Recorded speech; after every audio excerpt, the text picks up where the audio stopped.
Hi, everybody. Welcome to this week's Writers Chat. And this is the place we like to gather together as writers, talk about writing, all things writing, for writers and by writers. So we're so glad to see everybody here today, and I'm excited about our special guest. My name is Jean Wise. I'm one of the co-hosts, and I'm joined here today by Brandy and Johnny as co-hosts, and good old Melissa in the background. Like we always said, we can't do this show without Melissa helping us out. And we've got a special guest and a great topic for everybody today. So I'm going to turn it over to Brandy to do our intro, and then we'll get started. Brandy, take it away. I am pleased to introduce to you today Cynthia Ruchti. She is with us to talk today about what it takes to win a literary agent's yes. And I am so pleased that she has decided to join us today. Let me tell you a little bit about her. Cynthia Ruchti tells stories hemmed in hope through novels, nonfiction, devotionals, and speaking events for women, drawing on 33 years of experience writing and producing a scripted radio broadcast. Her more than 30 books have garnered retailer, reviewer, and reader awards. She serves as the professional relations liaison for American Christian fiction writers and is a literary agent with Books and Such Literary Management. She and her plot-tweaking husband live in the heart of Wisconsin, not far from their 3 children and 6 grandchildren. Her tagline is, "I can't unravel, I'm hemmed in hope." Cynthia, thank you for joining us today. Oh, thank you. It's such a joy to be here, see some familiar faces and some that we've kind of passed at a conference somewhere and passed in a hallway, and others who've become dear friends, or maybe we've shared lunch or coffee together or something. So and then some new friends too. It's a real joy to be here. I'm excited to hear your topic because I think the majority of the people that attend Writers Chat may not have an agent. Mm-hmm. So let's kind of pick your brain a little bit. What kind of tips would you share with us? Well, I think one of the first tips is the idea that everybody has to make a decision for themselves as a writer, whether they need an agent, want an agent, whether that works best for their writing path or not. And as an agent, my natural instinct gut would be to say, yes, you do. But on the other hand, we realize that we recognize that there are some people whose project is not one that will fit the traditional publishing market, or maybe even their level of devotion to writing. Maybe you're a hobby writer and you want to stay a hobby writer. You're just having fun with what you're doing. People maybe are pushing you to get it out there into the market, get it into the traditional publishing market. But on the other hand, in your heart, you're thinking, I'm caregiving for an elderly parent right now. This doesn't seem like the time, or I have small kids right now. Maybe that will be for my future, but not now. We all have to for many of us, we're just coming before God to ask him, what is your path for me? Not what other people are saying, not what other people are pushing me into, but what's your path for me?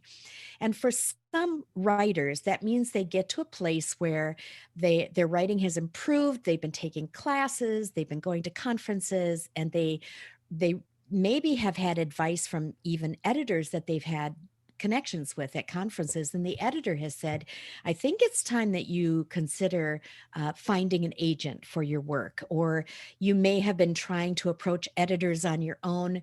They like what you're writing, but there are some pieces that are missing, and you either have you really believe in your heart, or you question, is now the right time for me to have an agent on my side?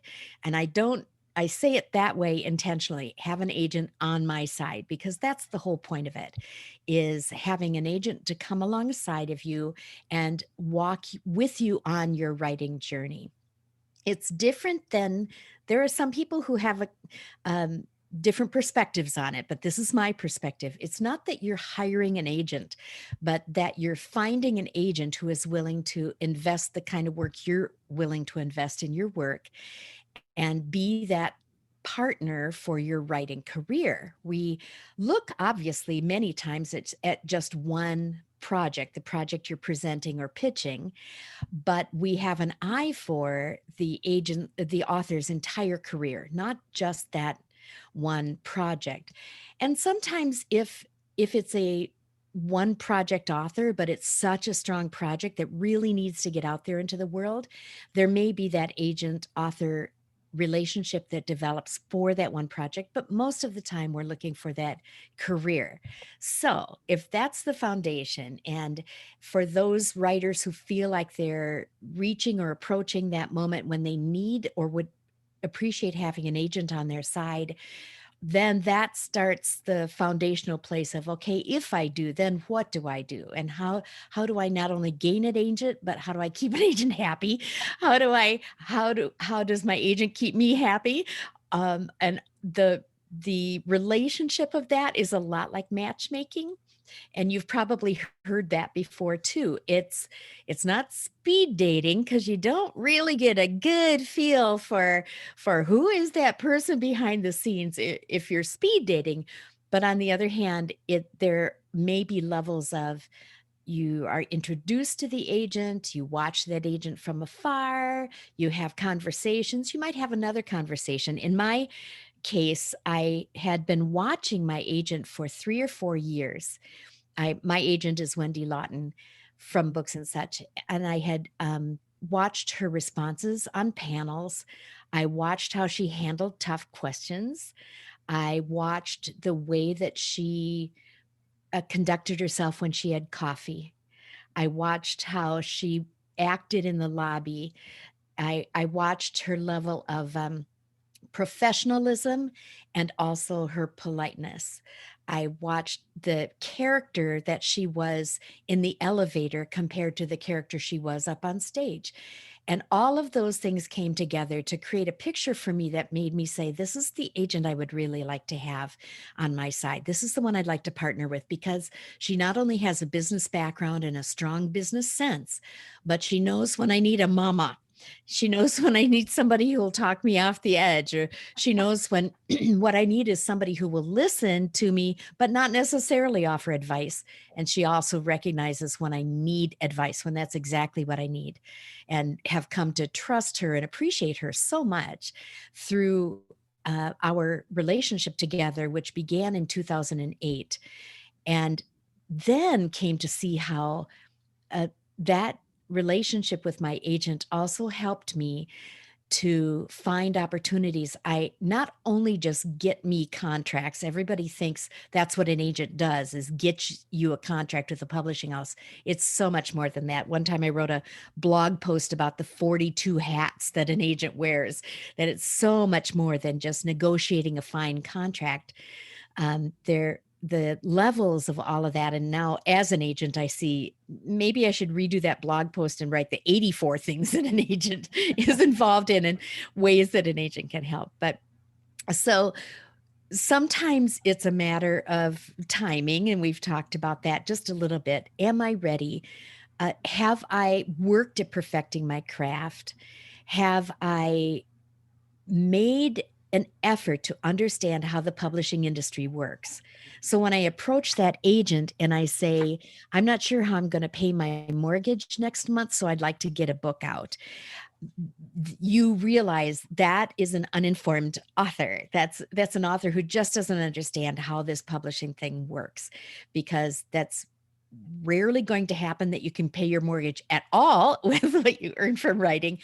But then the second part of it is that the publishing industry works at a much slower pace than any of us would dream. And that includes independent publishing. Sometimes independent publishing can go pretty quickly, and it certainly goes more quickly than traditional publishing does.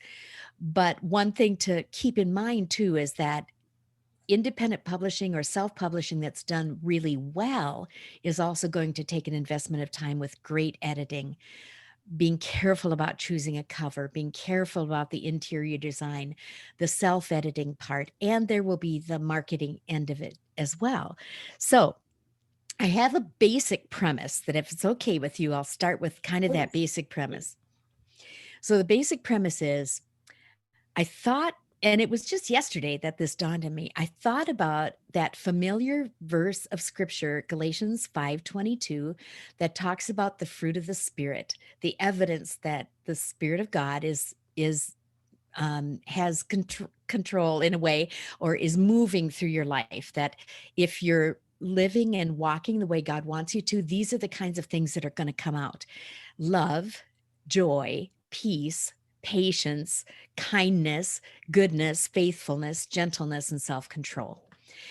And those 9 things, if we apply that to the author agent relationship, already right off the bat, we've conquered a lot of the things that might come in to stir that pot and make it not a good fit, or not a good relationship, or an adversarial relationship, which no agent would ever want it to be, and no author should ever want it to be either.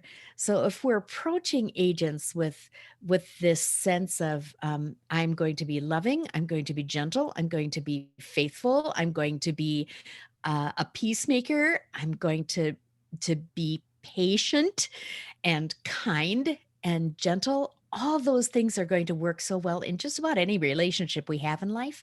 But it applies even in this business relationship of an author and an agent. So there are, I'll give you not real live examples, but some pretend examples of what that might look like on the flip side. And I don't know if you'd like me to just talk for a little bit and then we have conversation back and forth. Okay. Keep going. Keep going. Okay. So, for instance, if I receive a proposal that comes across my desk through my email, we say across our desk, but they're all coming through email these days. And if you think they don't, you have a little more education to learn about how this works in the publishing industry these days. But if there's a proposal that comes across my desk and the attitude in that proposal is either prideful or arrogant or impatient, or in some ways it's expressing, this is the best project you've ever seen, and you'd be a fool to not take me on for a client. Well, saying that I'd be a fool to not take them on for a client is the first thing that will make me say I'm not taking you on as a client, because there's just not going to be any common ground between us, and you're already approaching it from what you're entitled to, as opposed to, these are the words I've been given. This is the story I've been given. This is what I really feel passionate about writing. This is my life story that I hope others will benefit from. Can we together find a publishing house that is going to take that on and publish that? So if that's the approach, that didn't fit just about any of those points on the idea of the Galatians 5:22 method of having a relationship with an agent and winning the agent's, I'm not going to say favorite, but winning the agent's yes. Uh, Reasons that an agent might say no are so wide and varied.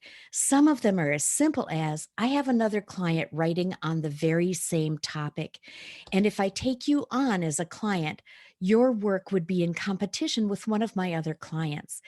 That is a no, but it's not a no that should break the heart of an author. It just means this is not the mix, the right mix for you. And I have to say no, but I'm not saying your work is trash. We would never say, or most of us would never say your work is trash, but there is always some value. And sometimes it may be, this is really good, and I would love to see this again in a year, because I can see that you're already building your trajectory for the platform or that built-in audience that you have. I can already see that there's that you're working hard at your craft. I see that you've got a great handle on the simple things like grammar and punctuation and storytelling and that, all those elements that will come into play in figuring out, is this great writing or not? All of that. But I would love to see that when it has grown up a little bit, when your project itself has grown up a little bit, when you've had a little more time to take a look at what's out there in the marketplace. So here's another thing. If a proposal comes across my desk and it has a title or a concept that is just like 4 other things that have recently been released, might even be the very same title, And the author says, I've never seen anything on this subject.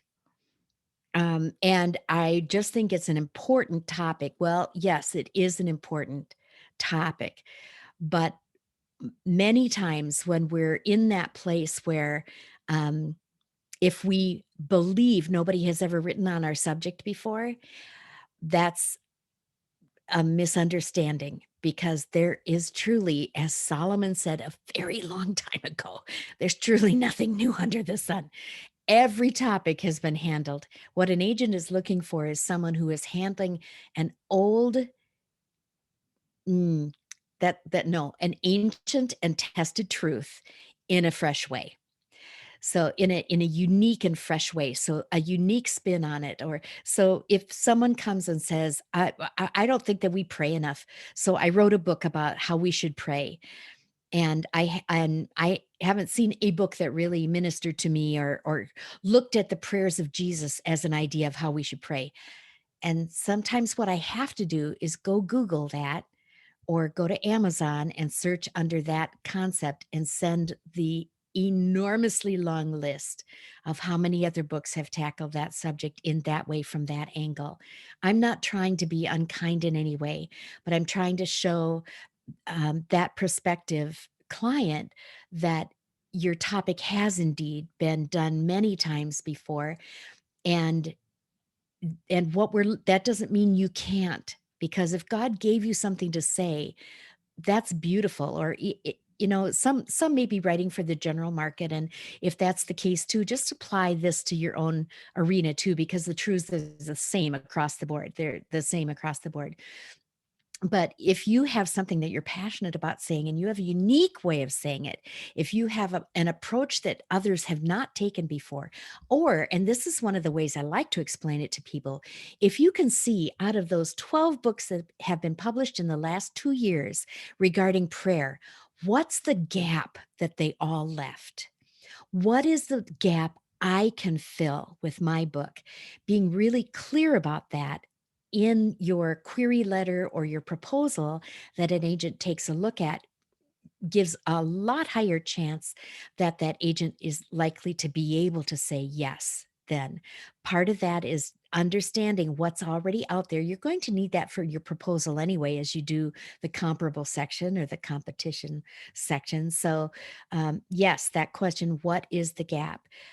I would love to, if it's okay with you, Jean, pause once in a while and see if there are some questions that are related to what we've just talked about, so that those who might have to go out of the discussion can feel free to do so if they have to. Yeah, well, one did ask about, do you see as agent more as an advisor or a mentor, or I love the word partner that you have there and coming alongside. If you talk a little bit about mentorship and advisor, maybe career advice, career development, that may Yep. that. Mhm.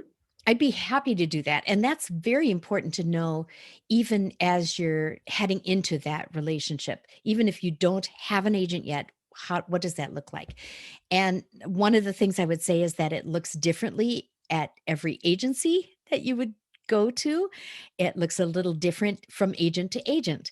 So within Books and Such agency, we have 6 agents. They happen to all be females, and and each of us has a unique gift. We all have our own strengths and our weaknesses. We work as a team, so we rely on one another too. And if I have an area of weakness that one of the other agents is strong in, that I'll get advice from that agent as I'm trying to counsel or mentor or work with my client. But I would say that some agents really want to maintain just the business side. They want to just be the agent who will handle the business, and then you're on your own, basically. And even though that would sound like, oh, good, then the client gets to have more control over everything. Well, it's not a matter of control.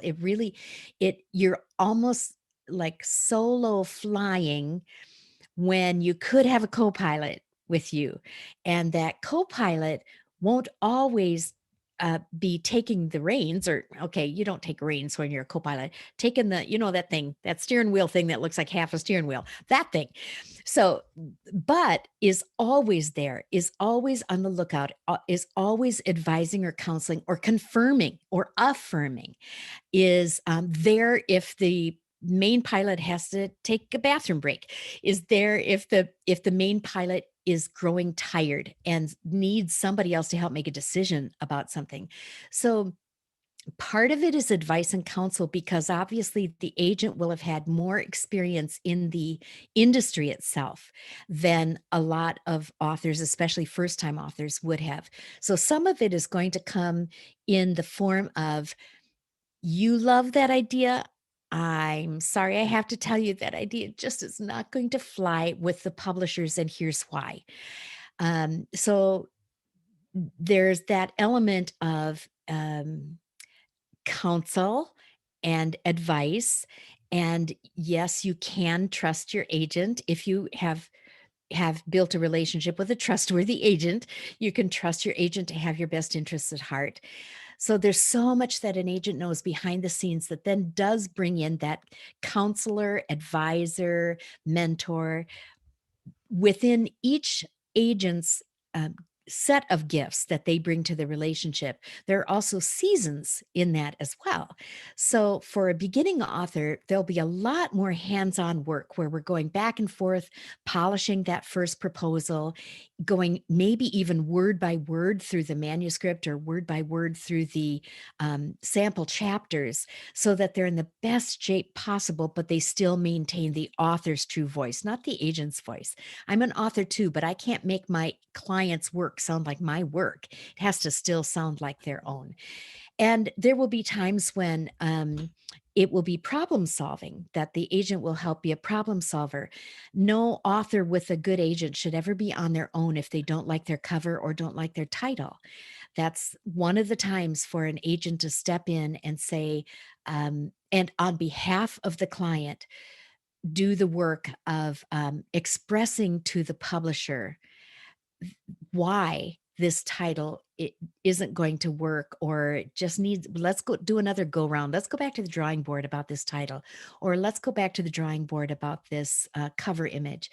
There are many times when it turns out that an author may know far more details about the particular era that they're writing in. So sometimes an author will want to say to their publishing house, without being offensive, that dress would have been from 30 years later than what the model's wearing, but that wouldn't be applicable for this particular era that I'm writing in this particular location. So it might be Irish or German or United States or 1920 or 1924. And as we well know, if anybody's watched Downton Abbey, you know that fashions changed year to year sometimes with that. And you can trace where you are in binge watching Downton Abbey by what the fashions are at the moment. So and the ankle length, the length of the dress would come up a little bit, and a little bit more, and you knew what era you were in. And the art department usually is, at a traditional publishing house, is usually pretty good about that. They have done this a lot, but there may be details like that only the author knows. But finding a way, then the agent is that go-between that can problem solve and help to express the whys behind what is needed, definitely an advocate for their author. Oftentimes there will be things like just recently I had one where the books hadn't arrived in time at the bookstores for the launch. And that's not the publisher's fault. It might be the distributor's fault, but somewhere we have to start somewhere to try to find out, where's that thread that's going to show us where are those books. For Susie Larson, who many of you know her as an author, one whole shipment of her books was in a shipping container on a ship in the ocean, and it slid off in a big storm. It came unhooked from where it was hooked on. The whole shipping container is at the bottom of the ocean, and she lost her entire shipment of books. Well, a good agent would be the person to come alongside of you and say, it's going to be all right, honey, for one thing, but then also do some of that work of what do we do now? How are we going to shift and adjust? Let's, um, you know what a life coach does. And there's a lot that is life coaching, but as it applies to you as an agent, one key part of that is helping you stay true to your brand, that you're not an author who's here, there, and everywhere. And you may be interested in all those kinds of things, but some things that you might write, even in a magazine article, would be enough off brand that your readers would no longer know what to expect from you as an author. So we might direct people back to that, to the Books and Such blog, because you can scroll through and find all kinds of teaching on how many things. I wrote several of those blog posts that would have to do with that idea of what does an agent do. I think I saw a question also about how do you build that relationship. Is that correct? Yeah, and Yes. Lori asked something about that, about building a relationship when the agent might be more the business mind, Mhm. busy, and when you want a different relationship, that Yeah. could, well, that, and I was just even thinking in this day and age of COVID, we've not been able to meet Yeah. in person. And it's probably going to go on just a little bit longer, though I think hopefully we're coming out of it a little bit more. So maybe some advice on building that relationship, whether we have an agent or not, in the era that we're in right now. Mm. That's a great question. One of them is if you can attend some virtual conferences, they will they will see this. I know that Lori Scott, I can only see her name, and Stephanie Hutchinson and Polly Watson and Marianne Quinn and the names Yvonne Ortega, the names that I see on the screen, Ruth Schmeckpepper, Peeper. I hope I pronounced that right. Your name is about as impossible as mine, Ruth, my last name, that I see you're serious about your craft. I I've attended, and we might not even have any one-on-one to talk to one another in this realm, but I've seen your name and I know you're serious about your craft. And that already puts you in a different position than just someone who comes at me cold. Another way is following the blogs. Almost every literary agency has a blog. If you follow the blogs and make comments on the blogs, we're getting a feel for who you are and they're getting a feel for us. You're this lovely blurry thing. It's a copy of this morning's blog. You wrote this Oh, just this morning. So I yeah. blurred with the Oh, background blurred, but I oh. read it this morning, your words. So that helps because then you get a feel for who that agent is and they get a feel for who you are through the comments that are made through there. There's no harm, and it does not look like stalking if in this era where we can't have those face to faces like we used to, if an author, or excuse me, yes, if an author encourages an agent somehow, some are on social media, some are not, but if they are, and you simply stop in and say, thanks for that advice, or if you pop in and say, I've been um, watching your career path and hope that one day soon I will have something ready to submit to you for consideration.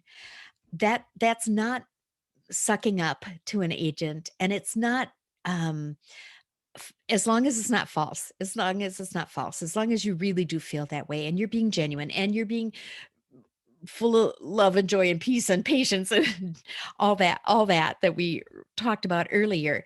um, there and even an actual written note, you can send a written note to any of the agencies that, and especially if it doesn't say I have a book or I have a book I think you'll like, so that you're trying to like come in the back door, but instead you're doing what Jesus wanted us to do with everybody we meet, which is care about them, listen to them, see if you can meet their needs, um, have conversations with them that aren't overloading their schedule or their email inbox or something.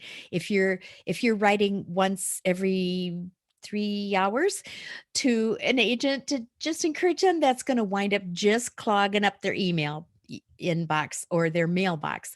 But there are ways behind the scenes, and a lot of that, really honestly, this will sound crazy maybe. So just throw it away if you don't agree here. But a lot of it has to do with our comportment, the way we conduct ourselves in every arena. You're already building a relationship with an agent. If that agent sees you on social media and sees you being kind and respectful, you're already starting to build that relationship. With some of you, even, we've had times of prayer together. That has started building a relationship. That's when we could meet in person.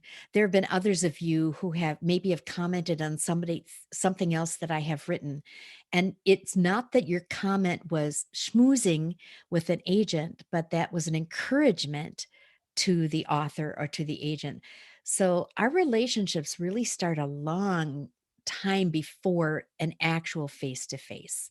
Long answer to a short question, but hopefully that will be helpful. I think that was great. Well, and just your article this morning, and I encourage you. I know it was either Brandy or Melissa put the book and such link in the comments, but Great. you talked about the filter that the readers. I loved that image of the in your blog post this morning about the filters. So remember know your reader and Mhm. how he or she reads your material through expectations or fears or Mhm. culture. And that was just such a really, really good reminder. And that was a positive image for me. And so that's kind of the good advice an agent might help you with. And that is very true, Jean. It's very true because oftentimes what we're coming to, what the agent will bring to the table in that author agent relationship, and then what the author brings to the table, the agent will be the person who will help the author brainstorm and brainstorm tips just like that in every part of a proposal, which some of the portions of the proposal seem like, why is this in here? And I don't like doing this. And a synopsis, oh, please don't make me write another synopsis or whatever the part of the proposal is that has you unnerved. The agent can come in and help with that particular arena as well. And one of those very things is creating a strong hook that will make an editor lean in and make a reader then eventually lean in too. So it's not just saying I wrote a book about prayer, but it's finding that hook that is irresistible. That's what we're looking for. So then we might get to the part about the reader takeaway, and the author is thinking, well, the reader takeaway is they're going to be more hopeful at the end of reading this book, or they're going to know to pray. If the agent can come alongside that author and help to create a much stronger expression of what that reader takeaway is, that's part of that partnership of the brainstorming together. And so watching for the agent is going to have done this hundreds of times with other authors and know what the industry expects. The agent will know what the editors are looking for. So the agent often will come in and say, um, we know that with this particular publishing house, they are so strong on the idea of what is the reader going to immediately walk away from? What are the practical tips they're going to walk away from after they're done reading your book? Yep, hooks are hard, Stephanie. They really are. But some of us agents just love working on hooks to improve them, to help see if we can't get that good and strong and solid. And that's one of the advantages that we bring. Those who are resistant to having, this is one of those, how do you get a yes from an agent? Those who are resistant to a lifetime of learning in their writing life, those who are resistant to continue learning, are going to have a really hard time building a solid relationship with an agent or getting a yes from an agent. Those who are eager for it, not just kowtowing to anything that's said, not just throwing away their idea because of someone else's advice or idea, but being willing to look at it with almost neutral eyes and actually being able to look at it through the reader's eyes and through an editor's eyes. So we're talking, today, a lot of this is about the idea of if we're looking at coming to an agent as if we were the agent, what what would make the agent want to say yes to you? Well, put yourself in the agent's shoes, and a lot of those questions are going to be answered for you by your imagining, if I were the agent, what would make me want to say yes? The same is true with all of our writing. If I were the reader, what would make me do more than pull this off the shelf and look at the title? What would make me go deeper? What would make me want to read that first paragraph? What about that first paragraph would make me want to read the whole chapter? What about that would make me want to purchase the book? So the writer will always throughout their life want to be stepping out of their role as an author who created the words, knows the words very well, knows the story inside and out, and put themselves in the chair of the editor at a publishing house, put themselves in the seat of the agent, and what would make the agent say yes, what would make the editor say yes, and then what would make a reader say yes. Oh, that is great. I want to give a chance for Brandy and Johnny to hop in here with their questions. We've kept them quiet there. See what Well, I know we had a question in the chat that was asking, how do you approach an agent when you write in multiple genres? Great question. And I'm one of those agents, author. I'm one of those authors who I write in multiple genres. Sometimes usually what a smart author would do is to come to the agent with their strongest proposal. What are they most passionate about? What's their strongest proposal? And what is the arena that if all the other genres that you write in were taken away, this is the one you wouldn't want to give up. That doesn't mean that the agent would ask them to give up everything else, but who are you at your core as an author? And then come with that strongest proposal. Then you can also mention other works that you either would like to write or have written before, or have project ideas in mind that you're really chomping at the bit to get to. Sometimes we can find a common thread in multiple genres. It might be, for me, it's hope. That hope is going to show up whether I'm writing nonfiction or fiction. It's going to show up there. If I'm writing devotionals, hope is going to be in there somewhere. If I were writing children's books, there would be hope in there somewhere. So there's that overarching idea in everything that I write. But I also had an advantage because through radio, I was writing fiction and nonfiction all the time for those 33 years.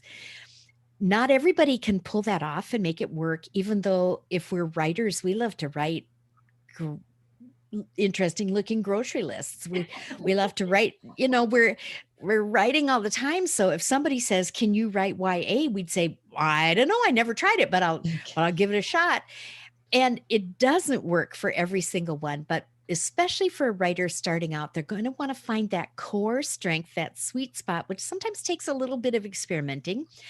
Or as you approach the agent with your core idea, and then other genres that you might want to write in, the agent might well say, the core that you're trying to write to is a super saturated market, but we don't have enough people who are writing great middle grade books or great chapter books.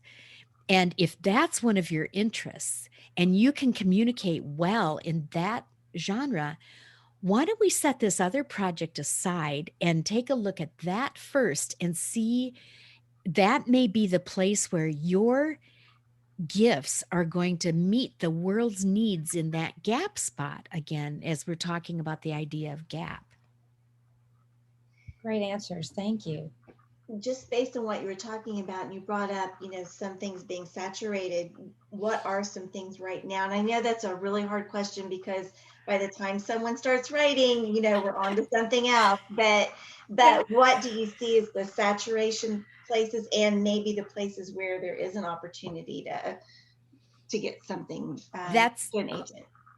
Johnny, that's a great question too. And I don't start all my answers with that's a great question. These really are great questions. Well, thank you. But right now, and please put up your kindness, joy, peace, patience, gentleness thing as you hear me say this. But right now we have had in the past several years, we've had a lot of proposals and a lot of books that have been accepted on the subject of healing from sexual abuse or spiritual abuse. Some of those books have been contracted and you haven't seen them on the market yet, but they're in the works. And an author or a regular reader can't actually see those until they come about. So if we say we've seen a lot of them, and a lot of them are in the pipeline right now.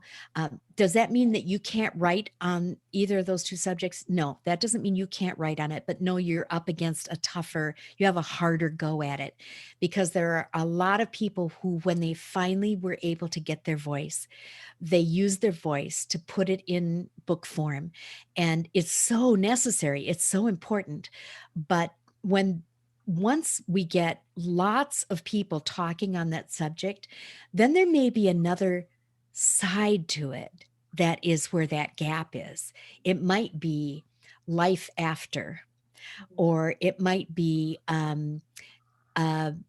even books that would be something like, they say that they say that this will be with me all my life, which it will, and my joy will always be tainted by what happened to me in my past. If someone can come in and write a really stellar book about how it is not disrespectful to your pain to live a life of joy in the future, that would be a unique, different little twist on what's already been written and the topics that are out there. Right now, we're having a lot of people who are stepping in also, as they are finding their voice in people of color are finding their voice in publishing and more books there.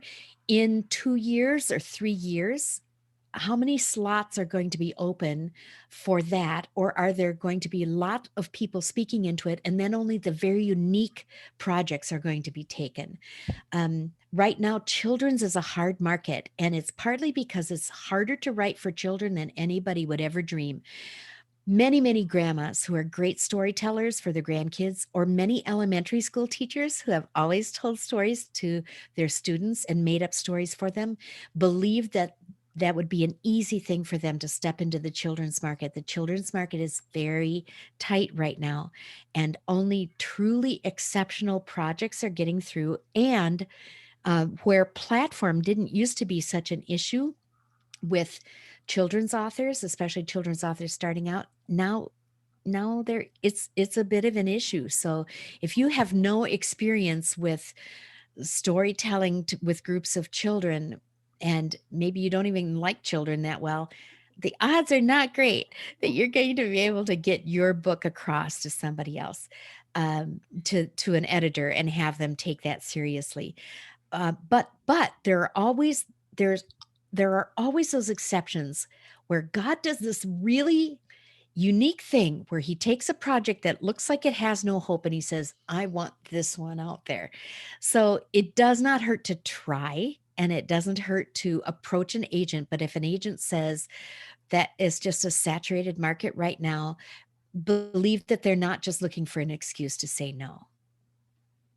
That's great advice. I've often wondered on agents, Cynthia, that some seem to be stronger towards fiction versus nonfiction. Johnny and I have talked about this too, and certain agents just love romance and fiction writing and really don't look at much nonfiction. How do we figure that out, or is that helpful or not? Can you respond to that? That's a great question. It's another great question. Almost every agent will have a website, even if they don't have a blog. Typically on their website, they will talk about the kinds of things that they're interested in seeing, the kinds of projects they're interested in working on. Some may say, just send me anything. And that's the way they want to handle it, because they never know if that really brilliant fantasy novel that they said they would never represent comes across their desk, and they just have to take that on because it's just so powerful. So a lot of agents, when asked, what are you specifically looking for right now? If we could describe it, we would have written it ourselves, or we would have taken one of the clients we already have and handed them that idea, and they would have taken off with it. So many times we answer in kind of a general way. Uh, I might say, I'm taking few children's books right now, but if you have a children's project you're excited about, um, I'd be happy to take a look, just so you're set up to know that it's likely to be a no, but I still will give you the respect of taking a look at it and see if I think it would work. I don't represent a lot of YA because I'm not as familiar with that genre. There are others within our agency who would. So if a YA comes across my desk and I think it has strong potential, I would hand it to one of the other. I would ask the author first, but then hand it to one of the other agents within our agency who does have experience with that. Sometimes it's personal preference. I used to not read any nonfiction ever. I read fiction all the time. Then I began to see some really fine nonfiction books out there, and have expanded that. When I first became an agent, the fiction market is also tight, as we know. So I was encouraged to take on more nonfiction authors than fiction.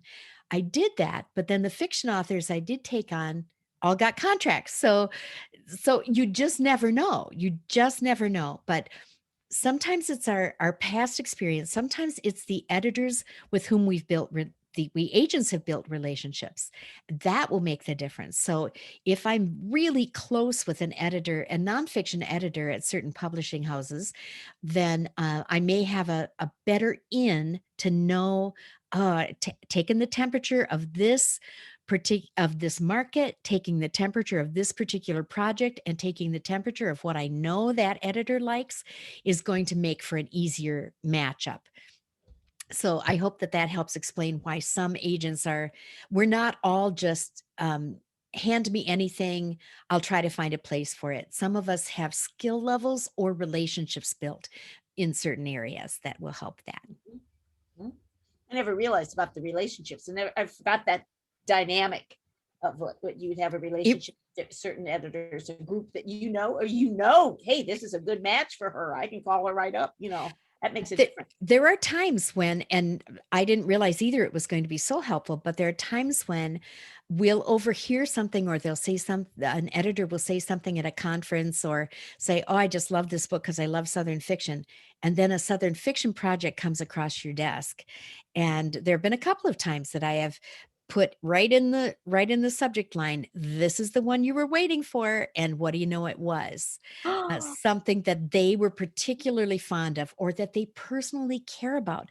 There are some of the editors that, as we in the industry get to know them, we discover, oh, she has a real hot heart for foster parenting.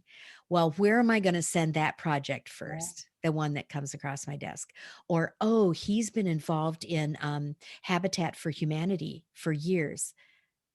That would be a great editor to send this particular project to. Those are things authors really can't well know. And it's part of the advantage of the relationships that the agents have already established within the industry.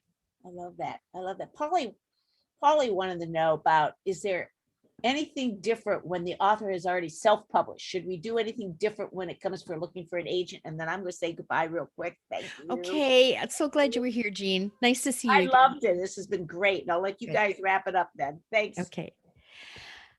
In the self-publishing realm, there was a time when having a self-published book was just kind of a neutral.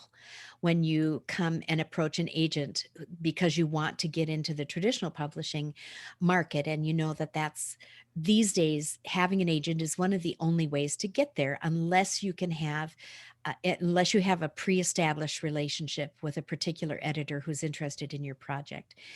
But even then, it's less beneficial to approach that editor without having an agent, because as we said, there's so much more that an agent does than just get you a contract. But so it used to be a neutral. If you had self-published before, that was not taken seriously. The advent of Amazon and online means of purchasing books and the improvements in the ability to create a really fine project self-published has changed things a little bit in that respect. And one of those things is that if a self-published book has not sold well, it will actually be a detriment and it will be a hurdle that we will have to get over. If a self-published book sold very well, it will be a help. So sometimes we say, well, it's a neutral thing. If I self-publish, no big deal. If it doesn't sell, no skin off my nose. It was my own work, my own investment. But if anybody can find out that you have an independently published book or a self-published book, and if and they will do the research. The agents and the editors will all do our research to see what else have you done, what's out there, how did it do, what were the reviews like, what are people saying about the book. And if it just kind of laid there for a while and didn't sell an awful lot of copies, the agent may have to say no, or the agent may say, we're going to have to work really hard to overcome those poor sales numbers.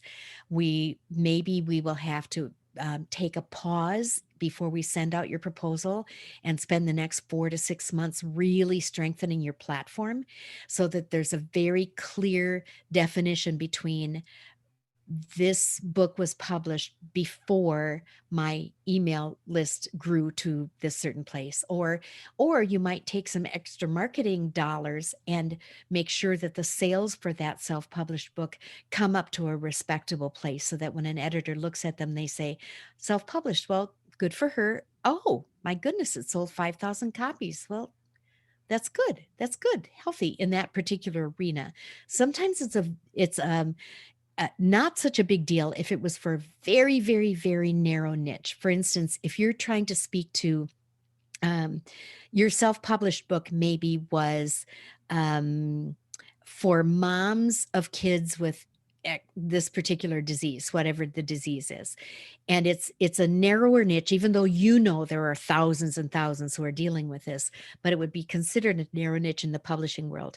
Then we would take a look at that, and the agent would help explain within the proposal that this was created for a small audience, but they wanted people to be able to reach it by having it on Amazon or on online resources.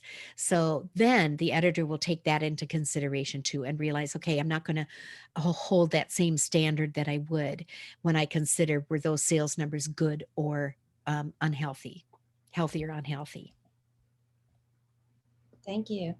It's about 5 minutes of noon. Shall we ask people to come back in and see if anybody has any questions? We had a couple more questions. So while people pop in, Yeah. I'm going to ask, somebody asked about celebrity authors, and let me go back and find the question. Competing with celebrity authors who may be published because they already have their name out there. Yeah, I want to write a book about that someday. About how they're making it so hard for us, these celebrity authors. And, as we're looking at, from the standpoint of most of us, I think I know many of the people here and where their heart is coming from. We recognize that how do we build platform without dribbling over into wanting celebrity status, because we don't think that was Jesus's idea for Christian celebrities. And we realize that some people just are great spokespeople. They're great spokespeople. Sometimes we know what their life is like behind the scenes. Sometimes we don't know. And sometimes we don't know until it's too late. It is definitely an issue that we're competing against those who may have celebrity status, because we're the same way. If we found out that Joanna Gaines wrote a book about parenting, we're going to go pick that up just because she's Joanna Gaines and we respect her. But if we're writing a book about parenting that's releasing at the same time, how do we do that? Well, one of the key things that we have to do is find out what is Joanna Gaines not saying that I can say, or what do my readers need to hear that she isn't addressing, or hasn't addressed. Sometimes it's a matter of timing. If her book is releasing this year, might want to wait 2 or 3 years to have your book come out, if it's going to have a lot of the same kind of topics, but just from a different angle. So it's an issue. It's a hard thing to get through. None of us like it. Editors don't like it. Publishers kind of like it because they make lots of money from the celebrity books. The celebrities often are using ghostwriter or help with their writing. So it's not that they're great writers. And another really hard truth is that there always have been, and there always will be many, many excellent books that do not get published just because the publisher can't see how to make it work financially. And even though that sounds like they only care about finances, that's not it. But they do care about being able to keep their employees employed.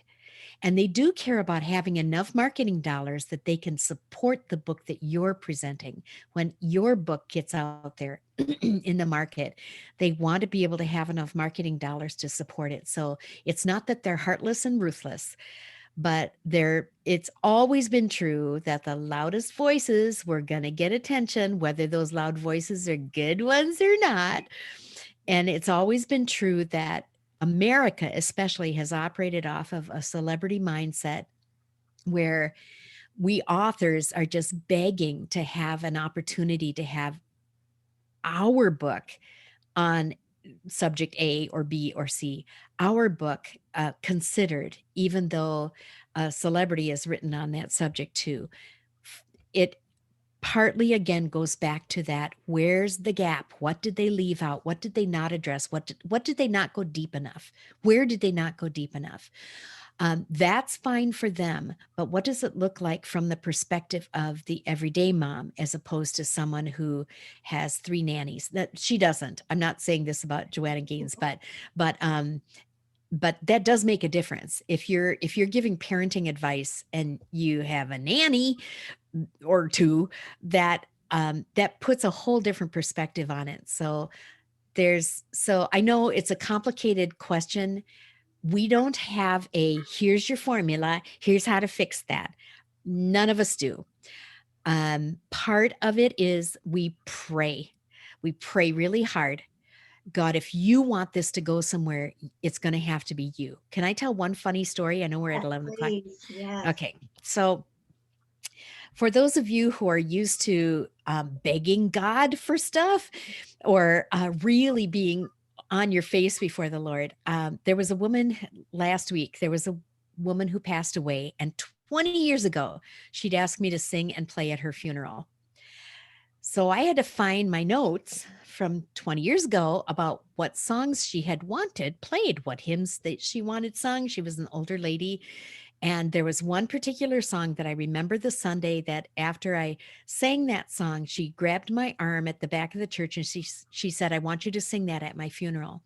But do you think I could think of the title of that song out of the thousands and thousands of songs? No. So I found out on a Tuesday that the pastor had called and talked to me about could I get free and sing at the service on Friday. Wednesday, still couldn't remember the name of that song. It was getting down to the wire. And I just was pleading with the Lord. Lord, I've looked everywhere. I've looked in every file. I've looked in every folder where I thought it could be, both regular folders and computer folders. I cannot do this. I can't be the one to locate this song, but I know you can. I know you can. And it's as if I heard this little gentle whisper that said, come to Jesus. And I said, yeah, I know I am, because I can't do this myself. I'm coming to you to ask you, where is that? What's the name of that? And I got in the middle of that and thought, the name of the song is Come to Jesus. And it was actually titled Untitled Hymn, in parentheses, Come to Jesus by Chris Rice. It was the perfect song for the funeral, but it was kind of one of those things where I realized I can't do this myself. I threw myself on him. It was no big deal to God to figure out what that song was. No big deal. In our author lives, it's the same way. We can't do this ourselves. We throw ourselves on Jesus, and sometimes he will give us the title of the song, and sometimes he will say, are you willing to exhibit love, joy, peace, patience, gentleness, self-control while we wait? Oh, that's great. I think on that note, we're going to go ahead and close the recording. Thanks everyone for being here. Cynthia, thank you. This has just been such Wonderful. an inspiring time.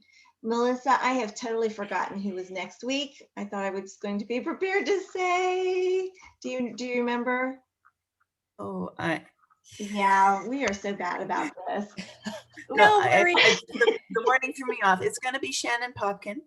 She's Okay. going to be and talking about comparison, the trap of getting into comparison. And I can't remember now off the top of my head the exact title, so I apologize for that. But yeah, I apologize for putting you on the spot.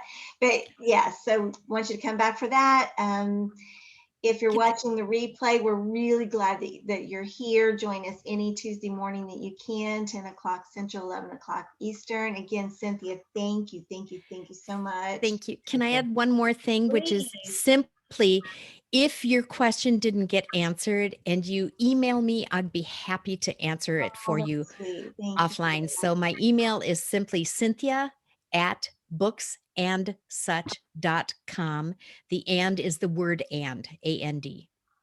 All right. Thank you. And and please, Johnny? everybody, stay along for our after party. We usually chat a little bit off screen for about 15 minutes. So we'll see Johnny, I you. wanted to say really quick that Shannon's book is called Comparison Girl. Oh, thank you. Thank you. Great, thanks. Kathy. Great. Thank you. In 2 weeks, we're going to have flash fiction. So that'll be a lot of fun too. Ooh. So Sophia's really excited about that. Okay, so I'm going to go ahead and stop the recording again. Thanks all for being here. Thanks for watching the replay. Bye-bye.